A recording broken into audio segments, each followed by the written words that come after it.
Produced on a budget of $108 million and released nationwide on October 2nd, this sci-fi picture is a triumphant return to form for director Ridley Scott.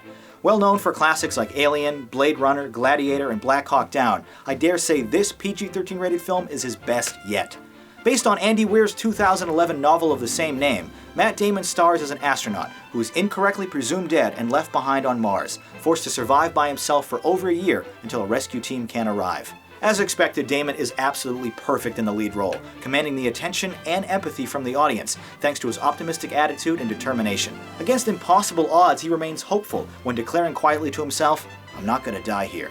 Feeling a bit like Robinson Crusoe, watching this astrobotanist literally colonize the Martian soil so he can grow enough food to stay alive is a wonderful thing to witness. Martinez, how long before takeoff? 12 minutes. Visibility is almost zero. Anyone gets lost, hone into my suit's telemetry. You ready? Ready!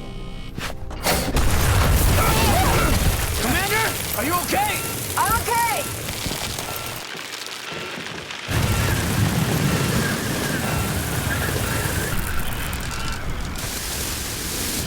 Hey! We might be able to keep the map from tipping! Watch out! Despite its lengthy 141-minute runtime, the high-concept story about survival and perseverance remains positively captivating throughout.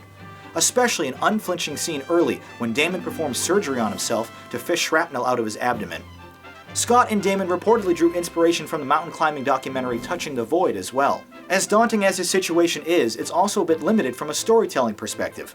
Thankfully, there's a parallel narrative back on Earth dealing with the pragmatic politics of NASA and how best to handle a risky rescue situation. It's here where the talented supporting cast truly shines. Jessica Chastain, Jeff Daniels, Michael Pena, Kate Mara, Sean Bean, Chiwetel Ejiofor, and even Kristen Wiig all do excellent work. Daniels and Ejiofor are especially great, sparring against each other with differing opinions on how to save their lost astronaut. An upbeat montage set to David Bowie's Starman showing NASA's plan coming together is a real highlight.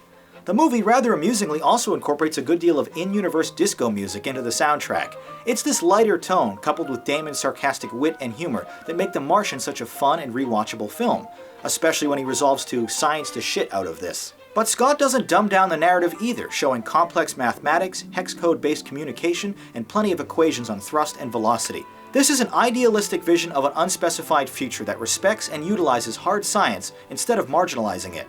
This technical accuracy also serves as a wonderful advertisement for the continuation of manned spaceflight. Plus, it goes hand in hand with the flawless visuals, which expertly blend CGI, mammoth soundstage sets, and a Jordanian desert to faithfully recreate the surface of Mars. Other sequences in the vastness of space and onboard the Ares rocket are handled just as effortlessly. Combining the isolated elements of Castaway with the improvisational problem-solving of Apollo 13 and the visual action of Gravity, this picture is a true classic.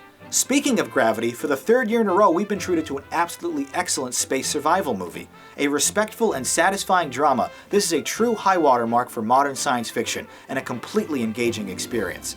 Crowd-pleasing from start to finish and easily one of 2015's best, The Martian is a brilliant masterwork showing man's incredible capacity for survival.